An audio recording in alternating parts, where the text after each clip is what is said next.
la congrégation des eudistes fut détruite, comme toutes les autres congrégations, par la tempête révolutionnaire. Ses membres furent dispersés, plusieurs s'expatrièrent, moururent sur la terre étrangère. Ceux qui revirent la patrie furent très recherchés par les évêques, devinrent les uns vicaires généraux, les autres supérieurs de séminaires. Ils acceptèrent des positions isolées. Malheureusement, lors de la restauration du culte en France, il ne se trouva pas une main ferme et habile pour réunir les débris dispersés.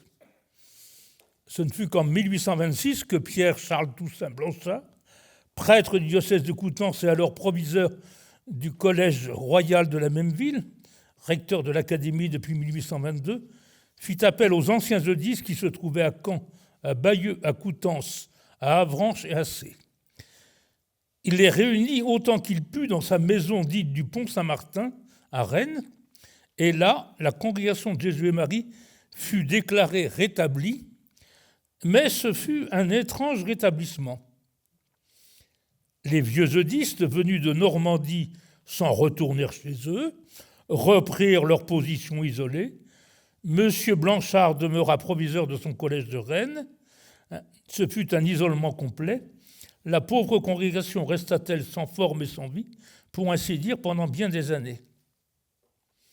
C'est ainsi que Louis Gaudère, supérieur général, retraçait en 1860 les premières décennies du siècle dans un appendice historique qu'il joignait à sa demande d'autorisation près du ministre de l'Instruction publique. 20 ans plus tard, en 1880, alors que le gouvernement de la Troisième République ripostait par décret au refus du Sénat de voter l'article 7 du projet de loi de l'enseignement supérieur de Jules Ferry, un mémoire pour la défense des congrégations religieuses rappelait le début du siècle. Beaucoup d'évêques firent appel au dévouement des eudistes échappés à l'orage et leur confièrent soit la direction de leur séminaire, soit même celle de leur diocèse, avec le titre de vicaires généraux. À dire vrai, il semble bien que la congrégation séculière des eudistes ne fut pas alors inquiétée, considérant que ses membres ne faisant pas de vœux, ils relevaient des évêques. Donc ces deux citations à 20 ans de distance ont donné l'occasion, bien des fois, aux biographes des eudistes du XIXe siècle, aux supérieurs de la congrégation, aux historiens, de faire la lumière sur cette lente reconstitution, non sans un certain accent apologétique. Mais comme le notait Paul Milsan en une note de 1967, les faits et les textes sont là et c'est à eux que nous attacherons. Donc, supprimés par le décret de l'Assemblée législative du 18 août 1792 qui traitait des derniers ordres religieux et des sociétés sans vœux, la congrégation de Jésus et Marie n'a plus d'existence légale. L'œuvre de Saint Jean-Eudes était anéantie. Les 140 membres de la congrégation, en 1792, sont dispersés, exilés, incarcérés. Dans son ouvrage au service de l'Église de France, Les eudistes au XVIIIe siècle, Guillaume de Berthier de Sauvigny a consacré la fin de son récit aux survivants, les infidèles, les martyrs, les déportés, les intrépides. Inutile de reprendre cet exposé ici. En plus du décès donc, du bienheureux Charles-Nicolas Ancel, on peut discerner dans ces mauvais jours, c'est-à-dire jusqu'en 1798, une bonne dizaine de disparitions. Et à partir de cette date, rentrés d'exil, libérés des prisons ou sortant de leur clandestinité, les eudistes reprennent peu à peu des ministères diocésains. Sous l'Empire et la Restauration, des anciens eudistes étaient curés, 9 étaient vicaires généraux. Ils tentèrent sans succès, en 1814 et 1816, de reconstituer leur société. Dans ses œuvres immortelles, c'est Charles Berthelot du Chesnay qui écrit cela dans la notice eudiste du DHGE, Dictionnaire d'histoire et de géographie ecclésiastique. Et parlant de ces articles de dictionnaire, il disait « Mes œuvres immortelles ». Les monographies publiées, tout le monde les oubliera, mais les articles de dictionnaire demeurent. Alors peut-on retracer le film des événements ? c'est-à-dire les étapes du cheminement qui conduit à cette date du 9 janvier 1826. Donc, avant même le concordat de 1801, M. Guérard Pierre Noël, dernier supérieur du petit séminaire de la Garlière, dans la Manche, rentre en Normandie. Et pour regrouper ses confrères eudistes, il achète une maison près de la Délivrande. Il la revendra quelques années plus tard, découragé de ne pouvoir aboutir. Mais Paul Milsan affirme, il sera l'un des plus acharnés à reprendre sans cesse ses efforts jusqu'à la Restauration de 1826. Et il prépare un de ses neveux ou petits cousins, Jean-Baptiste Guérard, à être membre de la première équipe. Rappelons-nous que, en rétablissant la paix religieuse par le concordat de 1801, le premier consul avait mis la main sur l'Église de France, qui va contribuer à asseoir son pouvoir absolu. C'est lui qui nomme les évêques, c'est lui qui paie le clergé, c'est donc lui qui commande. Et pour l'Église de France, c'est une suggestion plus totale, bien plus étroite que celle de l'Ancien Régime, mais elle garde l'essentiel, la liberté de la foi et de la pratique religieuse. Et tel quel, le Concordat permettra un réveil religieux en France, spécialement la reconstitution d'un clergé nombreux et docile et l'essor des congrégations religieuses. Le Concordat n'avait rien stipulé pour les ordres, congrégations et sociétés. L'auteur du Concordat n'a pas voulu autoriser la reconstitution des congrégations aux instances du Saint-Siège, appuyé timidement par quelques évêques français. Il a constamment opposé un refus sommaire. Pas de moines. Donnez-nous de bons évêques avec de bons curés, il ne faut pas autre chose. Et toute l'histoire de l'Empire nous fait assister d'une part à une constante poussée venue d'en bas du sein du clergé ou des hommes fidèles en vue de la formation ou de la reconstitution de sociétés religieuses où il serait loisible d'embrasser la vie de perfection, d'autre part à une succession de mesures gouvernementales pour réprimer toutes les infractions à la règle générale. Vous avez reconnu là, donc, M. Latreille dans son histoire du catholicisme en France. Dans un tel contexte, les affirmations de Joseph Dauphin concernant les démarches auprès du gouvernement en 1810 sont de la fiction. J'ai vu, donc, attribuées à M. Beaumont, j'ai vu qu'ils étaient reprises à son compte par Gerardo Velázquez Morales, dans son petit essai « Ils avaient foi en leur étoile, les eudistes, au XIXe siècle », mais c'est de la fiction. Les recherches du père Racapé, notamment sur les personnages en cause dans cette tentative telle qu'elle est relatée par Dauphin, dit « Monsieur d'Ambray, chancelier de l'Empire en 1810, conseiller général de la Seine-Inférieure en 1802, Charles-Henri d'Ambray, donc 1760-1829, n'a accepté aucune fonction sous l'Empire. Il est chancelier de France du 13 mai 1814 au 19 mars 1815, puis par intérim de 1816 à 1817. Donc nous laissons de côté cette tentative de 1810. Donc le 20 avril 1814, Napoléon, nanti d'une pension de 2 millions, part pour l'île d'Elbe. Le frère de Louis XVI, comte de Provence, qui avait finalement trouvé asile en Angleterre, se considérait comme le souverain légitime sous le nom de Louis XVIII par succession dynastique depuis la mort de son neveu en juin 1795. Donc, le 3 mai 1814, par une journée splendide, le nouveau souverain, âgé de 58 ans, fait son entrée à Paris, se rend à Notre-Dame pour un tédéum d'action de grâce. En entrant dans ma bonne ville de Paris, mon premier soin est de remercier Dieu et sa Sainte Mère, la toute-puissance protectrice de la France, des merveilles qui ont terminé nos malheurs. Fils de Saint-Louis, j'imiterai ses vertus. Et la charte constitutionnelle du retour du roi est du 4 juin 1814. Or, dès le 20 juillet 1814, M. Blanchard fait le voyage de Paris et s'adresse au grand aumônier de France, Alexandre Angélique de Talleyrand-Périgord, oncle du célèbre diplomate Charles Maurice. Alors, le texte de cette supplique nous est-il parvenu ? Ce n'est pas impossible, car une copie réalisée le 25 juillet 1816, pourrait bien nous en transmettre la teneur. Je la lis au roi. Sire, les ecclésiastiques séculiers, restes de la congrégation des eudistes, s'approchent avec confiance du trône de votre Majesté pour la supplier de rendre à leur association religieuse l'existence légale que les rois, ses augustes prédécesseurs, lui avaient donnée. Les membres de cette association ne sont liés par aucun vœu, la charité seule les unit sous la direction d'un supérieur général élu par eux. L'objet de leur institut était de former dans les séminaires les jeunes clercs aux fonctions ecclésiastiques, de faire des missions dans les villes et les campagnes, et d'instruire la jeunesse dans les collèges qui leur étaient confiés. Répandus surtout en Normandie et en Bretagne, ils remplissaient l'objet de leur institution à la satisfaction des seigneurs évêques dans les diocèses desquels ils étaient établis.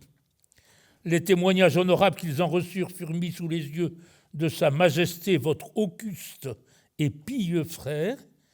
Ils méritèrent à leur supérieur général, François Hébert, coadjuteur de M. Dumont, la confiance dont elle l'honora, confiance qui le fit juger digne d'être compris avec deux membres principaux de notre association, messieurs Potier et Lefranc, au nombre des victimes immolées à Paris au mois de septembre 1792. Organes de nos confrères et munis de leur plein pouvoir, nous supplions votre Majesté, sire, d'autoriser notre réunion à l'effet d'élire un supérieur général. Nous ne cesserons d'adresser au souverain arbitre de toutes choses nos saints sacrifices et nos prières pour l'accomplissement des vœux et des pieux desseins que votre Majesté forme pour le bonheur spirituel et temporel de ses sujets. Nous sommes de votre Majesté, sire, les très humbles, très obéissants et très fidèles serviteurs et sujets, les prêtres de la congrégation des eudistes, Blanchard, supérieur du petit séminaire de Rennes, Beaumont, ancien professeur de théologie au séminaire de Rennes, Hervé, ancien supérieur du séminaire de Senlis. Et il semble que M. Blanchard avait joint à Saint-Supplice la requête d'autres congrégations, car le grand aumônier, donc Angélique Alexandre de Terran-Périgord, lui fait cette réponse le 22 juillet. « J'applaudis, monsieur, à votre zèle pour le rétablissement des diverses congrégations dont vous me parlez, et à celui dont témoignent toutes les personnes qui le composent pour se consacrer à tant de bonnes œuvres qui étaient l'objet de leur institution. Je le seconderai de tout mon cœur quand le moment sera favorable. » Ce rétablissement, en effet, ne peut être que l'effet d'une mesure générale. Espérons que la divine providence comblera un jour tous nos vœux. Comme le disait hier soir M. Provost, donc, réponse dilatoire, il n'y eut pas de mesure générale. Les missionnaires bénéficiaires, dans les années qui allaient suivre, de mesures favorables. D'abord les Lazaristes, le 3 février 1816, les missions étrangères, le 2 mars 1815, et nos frères spiritains, ici présents dans cette salle, donc le 3 février 1816, en sachant que ces mesures en faveur des missionnaires visaient tout autant à contrecarrer l'influence de l'Angleterre outre-mer qu'à une reconnaissance de leur vocation propre. Et ces mesures n'ont pas empêché l'extraordinaire éclosion religieuse et missionnaire de 1800 jusqu'à la fin du siècle. Donc, Pierre-Noël Guérard œuvrait dans le diocèse de Bayeux et il espérait que l'évêque, Monseigneur Brault, de 1802 à 1823, confierait à un des professeurs eudistes son séminaire, notamment à M. Beaumont, le supériorat de l'institution. Or, devant l'échec des essais de reconstitution en 1815 et le manque de sujets disponibles, Monseigneur Brault confiait son séminaire à la compagnie de Saint-Sulpice. Dans sa thèse publiée en 1997, « Reconstruire l'Église après la Révolution, le diocèse de Bayeux sous l'épiscopat de Monseigneur Brault », l'évêque désire nommer un supérieur de qualité. Il se tourne naturellement vers les eudisses qui tenaient les séminaires de Caen et de Lisieux avant la Révolution et dont plusieurs membres vivent encore dans le diocèse. Toutefois, ces prêtres sont dispersés et se sont reconvertis dans le ministère paroissial. Ils déclinent l'invitation de l'évêque. Brault insiste et nomme Martin, ancien supérieur du grand séminaire de Lisieux, qui s'était exilé en Angleterre et vit à Caen depuis la conclusion. Donc Durozier est nommé en 1808. Beaumont consentit à le seconder en enseignant la théologie. Et en 1815, donc, la compagnie de Saint-Sulpice prend la relève de Durozier.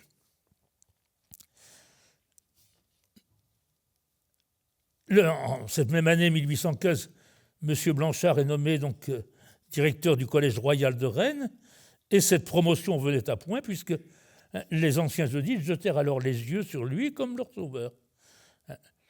Claude Le Roussel de Vaucelles, ancien supérieur du séminaire d'Évreux, désormais vicaire général et curé de Saint-Aurin, s'impatientait devant les difficultés. Mais concrètement, c'est le supérieur du séminaire des missions étrangères, M. Langlois, qui semble être le point de départ d'une nouvelle démarche auprès du gouvernement. Donc, 1814, première démarche de M. Blanchard.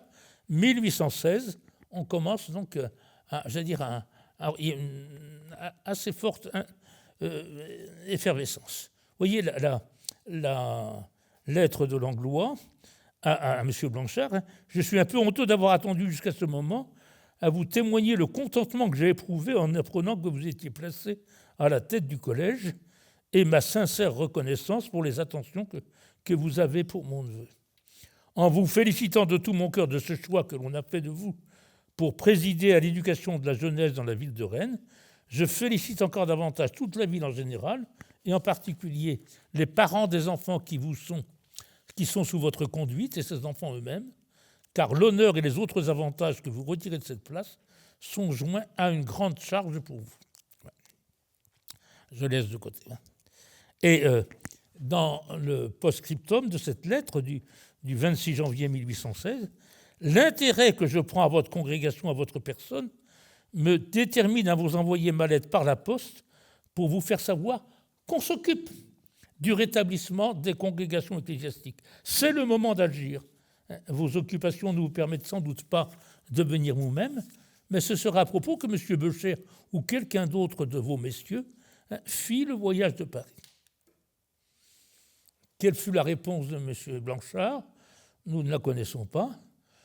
Nous pouvons la supposer simplement par une autre lettre de M. Langlois, donc un directeur du séminaire des missions étrangères, à Monseigneur de Talleyrand-Périgord, donc grand aumônier de France. Monsieur, je n'ai pas voulu répondre à votre lettre avant d'avoir quelque chose à vous annoncer de ce que vous avez écrit à Monseigneur le grand aumônier. Je n'en ai rien pu savoir qu'aujourd'hui. C'est l'abbé de Quilin qui est maintenant secrétaire de la grande aumônerie. Bien. Voilà. Quand les diocèses seront réorganisés et pourvus de pasteurs, il y aura des évêques qui vous donneront leur séminaire. Le bruit court que l'arrangement définitif des affaires ecclésiastiques ne doit pas tarder beaucoup, mais d'après un mot que m'a dit en passant Monseigneur de Girac, j'ai cru entrevoir que cet arrangement ne se terminera pas encore aussi promptement que bien des personnes le crurent et qu'il serait à souhaiter. Donc je laisse toute cette documentation qui est très intéressante, qui montre quand même une véritable effervescence. Et tout le monde se met chacun de son côté donc à essayer de presser le mouvement. C'est donc le vicaire général d'Évreux, Le Roussel de Vaucelles, qui écrit le 22 février à M. Blanchard. Monsieur est très honoré confrère. Monsieur est honoré confrère. Le très honoré viendra après le rétablissement du supérieur général. J'apprends avec bien de la douleur la mort de notre cher et honorable monsieur Tessier, écarté de l'administration du diocèse de Rennes par Monseigneur Héroc, mort à l'hôpital général de Rennes le 9 février. Ainsi s'en vont les meilleurs appuis de notre congrégation. Quel dommage, dites-vous, que notre évêque de Rennes ne savait pas. Ajoutons, quelle calamité. Si vous l'approuvez, je suis d'avis d'écrire des lettres très honnêtes mais catégoriques, non pas à monsieur le cardinal de Rome, dont il n'a guère de raison à attendre, mais au seigneur évêque de Coutances, de Bayeux, aux vicaires généraux de Sées, pour savoir s'ils sont disposés à se prêter au rétablissement d'une société qui, depuis 150 ans, s'est occupée à peupler leur diocèse d'excellents prêtres et à faire des missions dont les fruits ne sont pas encore oubliés. Voilà. Et donc, j'écris ces jours-ci, et voilà. J'écrirai, quand vous le croirez convenable, au seigneur évêque de Bayeux, ayant déjà entamé une correspondance avec lui à ce sujet. On écrira aussi assez. Et donc, il fait le recensement des anciens confrères avec leur localisation. Donc, Le Roussel contacte par lui-même quelques confrères, il écrit et il demande à M. Blanchard, dès 1816, de convoquer une assemblée générale. Mais donc cela ne se fera pas. Alors, il écrit, il se déplace aussi. Donc, il vient à Paris où il loge au séminaire des missions étrangères, comme en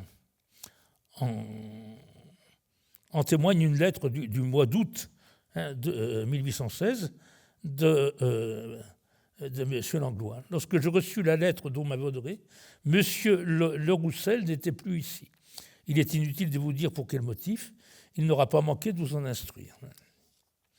M. Le Roussel me fit part du dessein qu'il avait de vous engager à profiter de vos vacances pour faire le voyage de Paris.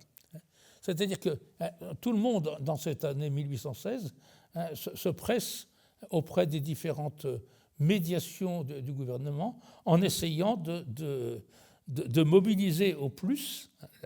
Alors, un document qui est très intéressant, c'est la supplique qu'ils vont faire. Vous savez que les sulpiciens, eux, venaient d'avoir plus de chance, puisque avant même la signature du concordat, M. Emery avait reconstitué le séminaire de Saint-Sulpice et celui de Lyon. En 1810, il envoya des sulpiciens dans 10 autres séminaires. Il avait dû refuser beaucoup d'autres offres hors de sujet. Mais soupçonné par la police impériale d'être trop favorable au pape, la compagnie est chassée du séminaire de Paris en 1810, puis dissoute, mais elle se reconstitue dès la chute de l'Empire en 1814 et fut autorisée par une ordonnance de Louis XVIII du 3 avril 1816. Donc vous avez là-dessus l'histoire d'un dynamisme missionnaire de M. Molac et puis la reprise, les travaux de Jean Leflon sur M. Emery, donc paru de 1944 à 1947, et puis les deux forts volumes de M. Pitot, sur Un prêtre sous la Révolution et l'Empire, Jacques-André Emery, et puis les séminaires de Saint-Sulpice au XIXe siècle, qui sont parus ces dernières années. Voilà donc la lettre, la supplique que M. Le Roussel soumet à l'approbation de ses confrères, à Sa Majesté Louis XVIII, roi de France et de Navarre.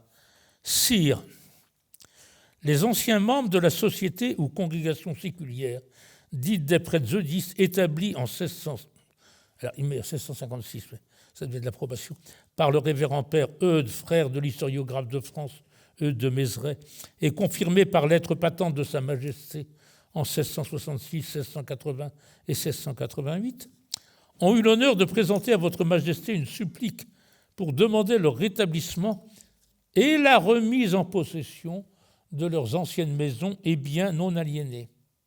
Cette supplique, datée de 1814, a été renvoyée par Monseigneur l'archevêque de Reims, grand aumônier de France, dans les bureaux de Monsieur le conseiller d'État Jourdain, directeur des affaires concernant les cultes, comme de son Excellence, Monseigneur le ministre de l'Intérieur, et de là sans doute dans les vôtres, d'après les ordonnances de votre Majesté. Cette supplique a été sans effet, comme beaucoup d'autres, par le funeste retour de l'usurpateur. Une manière très délicate de parler des 100 jours. La divine providence, nous ayant rendu pour la seconde fois, pour toujours, nous osons l'espérer, le plus magnanime et le plus religieux des monarques, nous attendons tout de votre bienveillante justice. Cette congrégation, qui avait 22 séminaires et collèges en Normandie, en Bretagne et ailleurs, a rempli l'objet de son institution à la satisfaction des seigneurs évêques. Ces prélats lui en donnèrent en 1795 des témoignages authentiques qui furent remis sous les yeux du roi, auguste et religieux frère de votre Majesté. Ces témoignages honorables ont été scellés avec le sang de M. Hébert, confesseur du roi martyr supérieur général, de M. Potier, supérieur du séminaire de Rouen, et de M. Lefranc, supérieur du séminaire de Coutances, et de plusieurs autres membres de cette congrégation, immolés à Paris le 2 septembre 1792. Il existe encore, grâce au ciel, sire, un assez grand nombre de membres de l'Institut des Eudistes pour lui redonner la vie et la rendre à sa destination. Organes de nos confrères, nous supplions votre Majesté d'autoriser notre réunion le plus tôt possible à Caen ou à Valognes en Normandie, à l'effet d'élire un supérieur général et un coadjuteur. L'expérience de M. Dumont et de son coadjuteur François Hébert avait été restée dans la mémoire, et ordonner que cette congrégation séculière, ainsi réorganisée, rentre en jouissance et possession des biens et des maisons qui lui appartenaient et qui n'ont pas été vendus. Nous avons l'honneur d'être sire avec un profond respect. Or, la demande de M. Le Roussel ne concernait donc pas seulement le rétablissement de la congrégation, avec l'élection d'un général et d'un coadjuteur, mais aussi la restitution des biens et maisons. Or, cette dernière demande avait très peu de chances d'aboutir. Les bons amis rencontrés au séminaire des missions étrangères le détournèrent de faire sa demande dans cette forme, lui conseillèrent d'attendre un peu, et ils estimaient que la revendication des biens serait un obstacle à la faveur sollicitée. Donc une certaine effervescence régnait donc dans le diocèse de Coutances, aussi bien pour les missions que pour le séminaire à Valognes, avec la nomination de M. Blanchard à Rennes à la tête du Collège royal. Donc on crut alors le moment de reprendre, donc, à la fin de 1816, une nouvelle initiative. Donc ils écrirent, Blanchard, Beaumont et Le Roussel écrivirent à leurs confrères dont la résidence était connue pour leur demander s'ils agréaient que l'on travaillât au rétablissement de la congrégation et de les prier de désigner 3 députés pour s'en occuper. Or, vous voyez, l'initiative échappe désormais au seul M. Le Roussel, vicaire général d'Évreux, et cela semble un soulagement, y compris au jugement de M. Beaumont. Vous voyez, parce qu'on trouve que le Roussel, en revendiquant la rentrée en possession des maisons et biens, est allé trop loin. Vous voyez, Beaumont répond à Blanchard, je vous réponds sur le champ au milieu des embarras de la veille d'une fête, c'est-à-dire à la hâte. Ce ne sont plus des tentatives hasardeuses et téméraires qu'on nous propose. M. Dirac vous parle comme il y a 2 ans. Aussi, je me réunis à vous dans la difficulté de faire le voyage de Paris. Je vais écrire à nos confrères du Cotentin et du Calvados. Répondez-moi au reçu de ma lettre et convenons du jour ou l'endroit où nous rencontrerons à Paris. Car vous êtes le chef de la députation, nommément désigné par M. Dirac. Je rappelle, Monseigneur Barreau Dirac, donc l'évêque réfractaire de Rennes et qui, au retour de son exil en Pologne, est retiré à Paris. Je n'accepterai pas le choix que vous voulez bien faire de moi si vous ne deviez pas vous y trouver et qu'il fallut rentrer dans les vues de M. Le Roussel. Elles ne seraient peut-être pas les miennes. Voilà, donc, oui, cet échange de correspondance montre bien qu'on se, comment dirais-je, on s'agite beaucoup en ce moment-là. Voilà.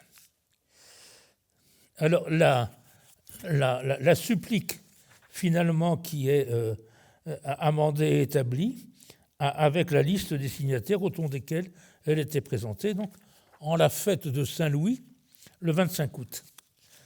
La congrégation des eudistes composée d'ecclésiastiques, vivant en communauté, unis par la charité, sans l'être par aucun vœu, fut instituée en 1643 par Jean Eudes, prêtre, frère de Mézeray, historiographe de France, pour former les jeunes clercs aux fonctions ecclésiastiques, faire des missions dans les villes et les campagnes, et instruire la jeunesse dans les collèges qui leur seraient confiés. Vous voyez donc les trois fins de la congrégation telles qu'on les énonce en ce début du XIXe siècle. Répandue dans un grand nombre de diocèses, surtout en Normandie et en Bretagne, sous le gouvernement d'un supérieur général, elle a rempli sa mission. Bien. On rappelle le témoignage des évêques.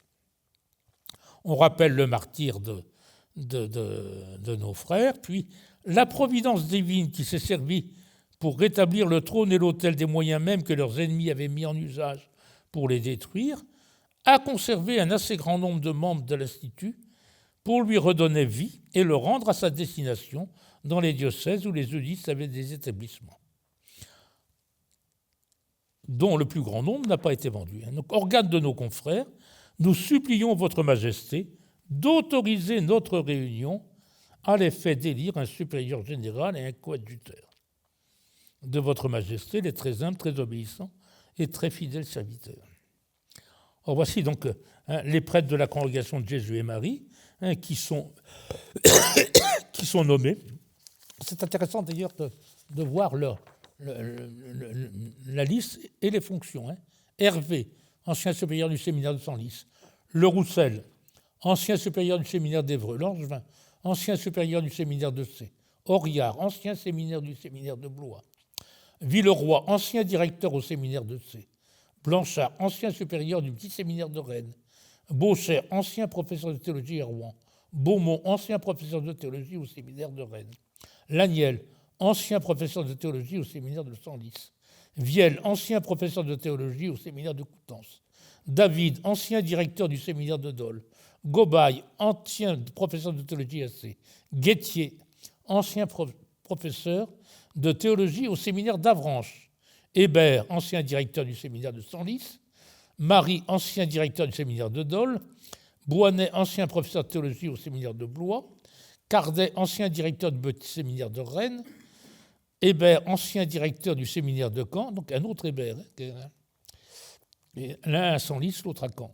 Bosvy, ancien supérieur de théologie à Caen, ancien professeur de théologie à Caen. Guérard, ancien supérieur des missions du séminaire de la Garlière, celui dont nous avons parlé dès le début. Laurence, ancien missionnaire. Fleury, ancien missionnaire. Provost, ancien professeur de théologie à Domfront. Louisel, ancien directeur du séminaire de Lisieux. Né, ancien professeur de théologie au séminaire de Dole. Millon, ancien directeur du séminaire de Rennes. Le Bouleux, ancien directeur du séminaire de Rennes. Et Vindebourg, ancien professeur de théologie du séminaire de Domfront. Donc, total des sujets, 28. Oui, ce qui est intéressant, c'est que leur fonction, c'est leur fonction au moment de la Révolution, et non pas leur situation actuelle, donc en 1816, que nous connaissons justement par ces échanges de correspondance de cette année 1816. Et donc la supplique est transmise au ministre secrétaire d'État de l'Intérieur. J'ai l'honneur de mettre sous vos yeux la supplique présentée au roi par les sieurs Beaumont et Blanchard, se disant députés de l'ancienne congrégation des eudistes. Ces ecclésiastiques ont été admis à l'audience de votre Excellence le 10 de ce mois. L'objet de leur pétition est d'obtenir le rétablissement de leur société composée de prêtres séculiers qui ne font aucun vœu particulier. Alors, on reprend la même chose. Leur maison chef-lieu était à Caen, celle du noviciat à Valognes. Le premier de ces bâtiments est occupé par la municipalité, une bibliothèque publique, un musée. Le second n'a pas été vendu, mais on en ignore la destination. Ils avaient aussi des établissements à Paris, à Senlis et à Blois. Voilà. Mais donc, le gouvernement rappelle le fait qu'il n'est pas du tout question de pouvoir rentrer dans le N'est-il pas présumé que la plupart de leurs maisons étaient vendues ou sont affectées à des services publics et dont la destination ne pourrait être changée? Et si bien que le 8 décembre, le grand aumônier de France donc écrit au ministre de l'Intérieur: Messieurs, j'ai l'honneur de vous transmettre 3 pétitions qui m'ont été adressées par les frères prêcheurs dominicains, les religieux des Récollets et les eudistes prêtres séculiers qui sollicitent le rétablissement de leur congrégation. Les frères prêcheurs réclament en outre leur ancienne maison rue du Bac qui n'est point vendue. Et messieurs les eudistes demandent à être autorisés à se réunir pour élire un supérieur général. Ces congrégations ont rendu et peuvent rendre encore de grands services à la religion et à l'État, et qu'elles ne peuvent assurément que fixer votre attention et mériter un intérêt particulier. Recevez, je vous prie, l'assurance de la haute considération avec laquelle j'ai l'honneur d'être, monsieur, votre très humble et très obéissant service. C'est bien donc Alexandre Angélique, archevêque de Reims. Et la réponse du ministre de l'Intérieur: j'ai reçu la lettre, bien, le but de messieurs les eudistes comme celui-là étant destiné à exercer le saint ministère, voilà. Il me reste à examiner sous quelle forme et par quels moyens les réunions de cette sorte d'ecclésiastique pourraient avoir lieu. Votre grandeur sait que je n'ai aucun bâtiment à ma disposition. Elle n'ignore pas les obstacles que je m'efforce de surmonter pour arriver à compléter en ce genre les ressources indispensables au séminaire du royaume qui sont de première nécessité. Les fonds affectés aux dépenses du clergé ont tous une intimation également de première nécessité. Votre grandeur jugera si messieurs les eudistes, les Récollets, frères prêcheurs, ne parviendraient pas plus sûrement et plus promptement à leur rétablissement en se bornant à former des séminaires pour le genre de service auquel ils se destinent, les séminaires étant reconnus par les lois et jouissant de tous les avantages qui sont attachés à l'existence légale. Donc là encore, omnia reducuntur ad numos, tout se réduit aux questions d'argent, il n'y a pas de fonds disponibles, mais qu'ils se réunissent et qu'ils forment eux-mêmes donc leur... Voilà, donc les choses en restèrent là. La négociation du concordat entre Louis XVIII et le pape Pie VII était pourtant sur le point d'aboutir. Le fameux concordat de 1817, qui valut au grand aumônier de France et son cardinalat et sa nomination comme archevêque de Paris. Mais ce concordat ne connut pas d'exécution, si bien que la polémique qui s'ensuivit dans le pays contraignit le gouvernement à renoncer à sa mise en œuvre. Là-dessus, donc, nous avons le travail d'Antoine Roquette, le concordat de 1817, Louis XVII face à Pie VII, donc publié en 2010, et puis la thèse de 2007 de Dominique Rode, le concordat de 1817, les raisons historiques d'un échec, une thèse de droit canonique que m'a aimablement communiqué l'auteur, qui est donc chancelier au diocèse d'Évry, Corbeil-Essonnes. Donc 2 ans plus tard, en 1818, on peut dire que c'est la 4e étape de ce cheminement, une initiative d'un député du Calvados, qui est évoquée donc dans une correspondance de M. Beaumont avec M. Blanchard. Vous savez sans doute que je viens d'envoyer une démissoire au jeune Beaumont résidant chez M. de la Motte-Vauvert. Voilà. Il m'a paru indispensable de donner connaissance à M. Roussel des bonnes dispositions de Monseigneur de Saussol pour le rétablissement de notre congrégation. Le 2 est sans doute de trop. Là encore, c'est le père Acapé qui m'a aidé à supprimer la particule.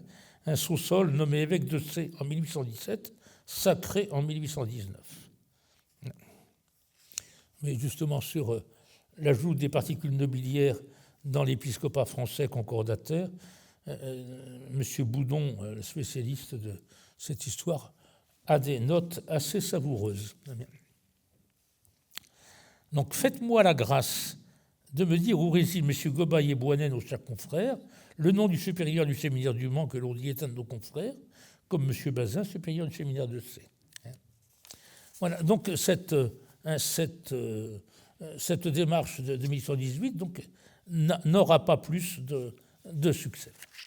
Alors, c'est finalement en Bretagne que va renaître l'espoir en 1822, puisque le nouvel évêque de Rennes qu'a évoqué hier M. Prouveau, M. Charles Manet, donc, qui fait nommer le directeur du collège royal, donc, M. Blanchard, comme recteur de l'Académie. Et c'est le ministre de l'université qui est un sulpicien, un Tréchinou, évêque titulaire d'Herpolis Magna, donc, sacré le 11 juin 1822, qui 2 ans plus tard sera ministre des Affaires ecclésiastiques et de l'instruction publique jusqu'en 1827. La nomination du supérieur du séminaire de Rennes comme évêque de Nevers va susciter un événement absolument inattendu. C'est-à-dire la nomination de celui qui est recteur d'Académie comme supérieur du grand séminaire.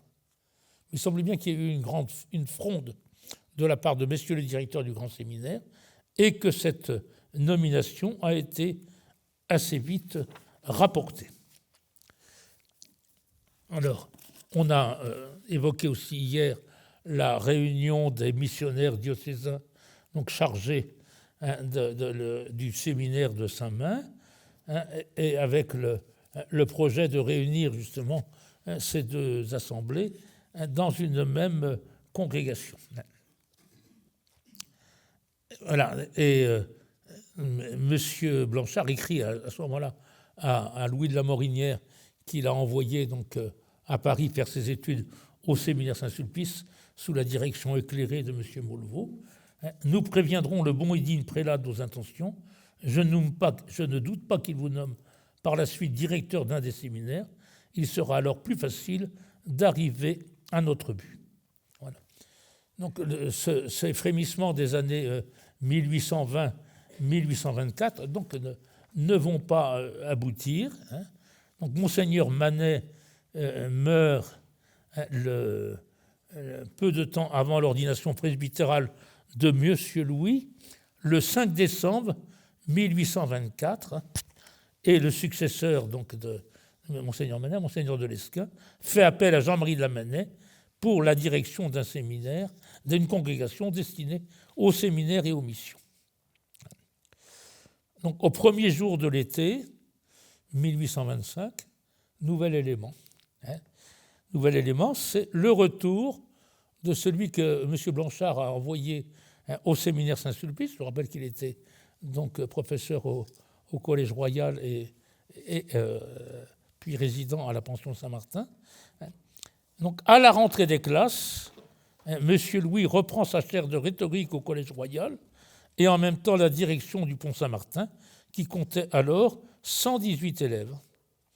Donc, ayant désormais près de lui ce jeune prêtre de 36 ans, prêt à le suivre dans ses initiatives, M. Blanchard peut envisager l'avenir plus sereinement. C'est dans ces mêmes moments de la rentrée 1825 qu'il reçoit des nouvelles des confrères de Normandie.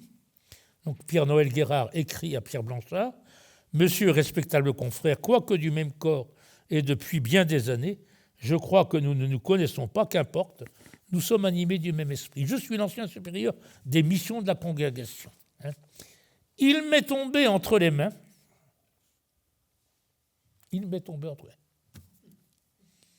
1500 francs de rente, une terre de Prémandebourg, diocèse de Coutances, que je voudrais affecter aux missions de la congrégation, mais elle n'est pas rétablie.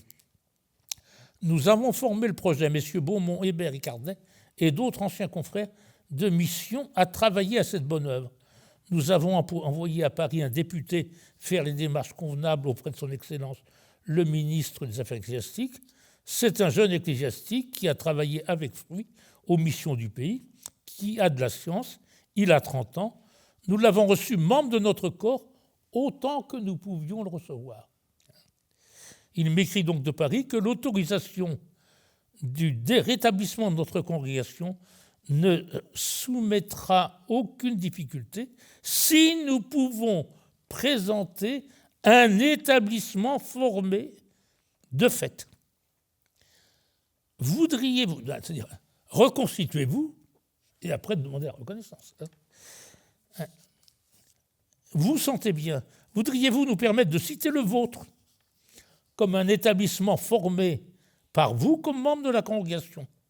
Vous sentez que cela ne vous engage en rien. J'attends votre réponse dans les plus brefs délais.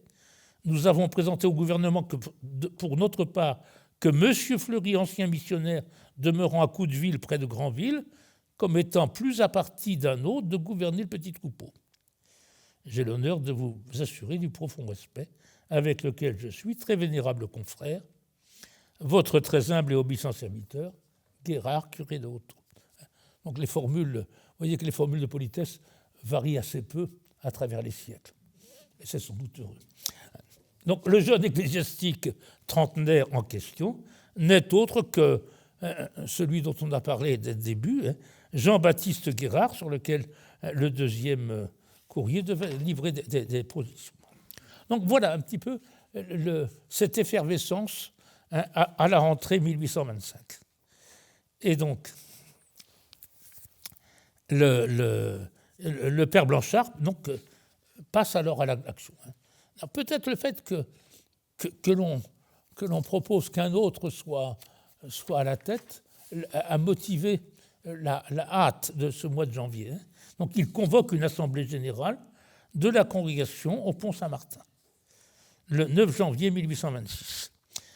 Et l'acte de la session unique de cette assemblée, 26e assemblée, aujourd'hui 9 janvier 1826, les prêtres de la congrégation de Jésus et Marie, dite des Eudistes, sentant le besoin de perpétuer cette congrégation qui se détruit chaque jour par la mort de quelqu'un de ses membres, ont cru que le moyen le plus efficace qu'ils pouvaient employer pour atteindre ce but était de se réunir en assemblée générale, soit personnellement, soit par leurs députés, afin de délibérer, statuer et arrêter tout ce qui sera nécessaire pour le rétablissement et la réorganisation de la dite congrégation.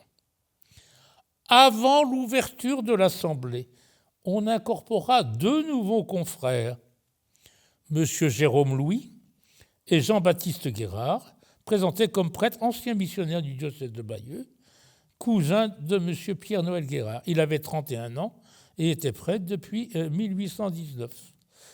3 autres incorporés complétaient l'Assemblée, Pierre Blanchard, Charles Fleury et René-Marie Beucher.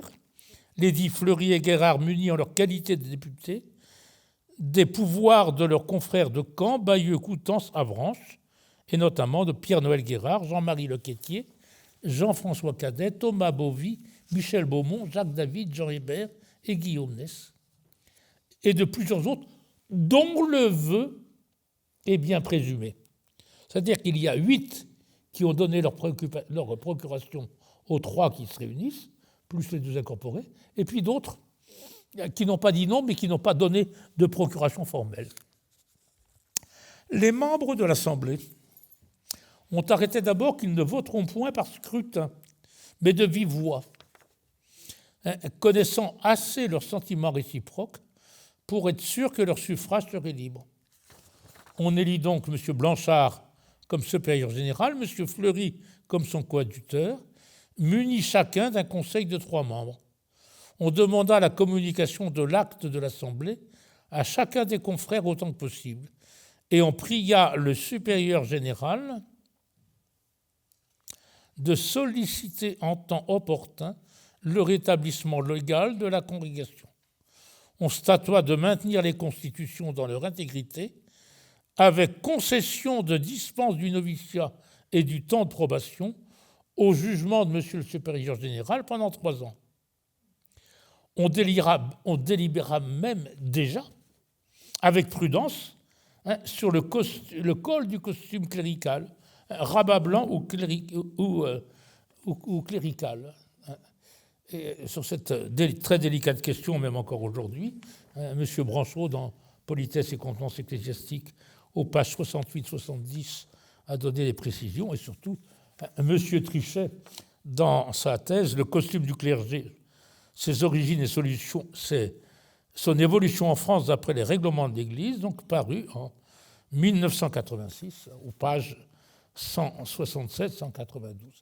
Je ne doute pas que vous allez vous y précipiter pour avoir les renseignements nécessaires. Je me souviens que dans le livre Leur Aggiornamento, qui consacrait donc des notices aux différents instituts qui sortaient donc de leur assemblée d'aggiornamento au début des années 70, le père Venard notait à propos des eudistes, ils n'ont même pas un costume particulier pour contribuer au pittoresque du peuple de Dieu en marche. Humble restauration, puisque le lendemain, on se sépara, chacun repartit dans ses occupations, et le père Blanchard resta seul avec le père Louis de la Morinière au pont Saint-Martin. Voyez, si la congrégation de Jésus et Marie se fut rétablie aussitôt après les jours mauvais, elle eût pu le faire en des conditions excellentes, car elle comptait alors un nombre de sujets encore assez jeunes, et la plupart étaient des hommes d'une incontestable valeur. Tous avaient au cœur le désir de cette restauration, mais ils eurent le tort de vouloir obtenir au préalable le consentement des hommes au pouvoir, écrivait donc Joseph Dauphin en 1910. Mais le récit des événements et les documents de notre compagnie donc, peut contester un peu l'affirmation. Les sulpiciens et les lazaristes avaient d'autres atouts que les eudistes n'avaient pas sous le consulat et l'Empire, et leurs tentatives de reconstitution de la congrégation sous la Restauration ont échoué par un concours de circonstances dont on perçoit justement un peu mieux les contours. Pour vous rappeler que l'existence légale de la congrégation commencera avec la reconnaissance du plein exercice pour Saint-Sauveur de Redon, donc sous les supériorats de M. Gaudert, mais ce n'est qu'en 1981 que la République française reconnaîtra la congrégation de Jésus et Marie comme congrégation autorisée. Je vous remercie.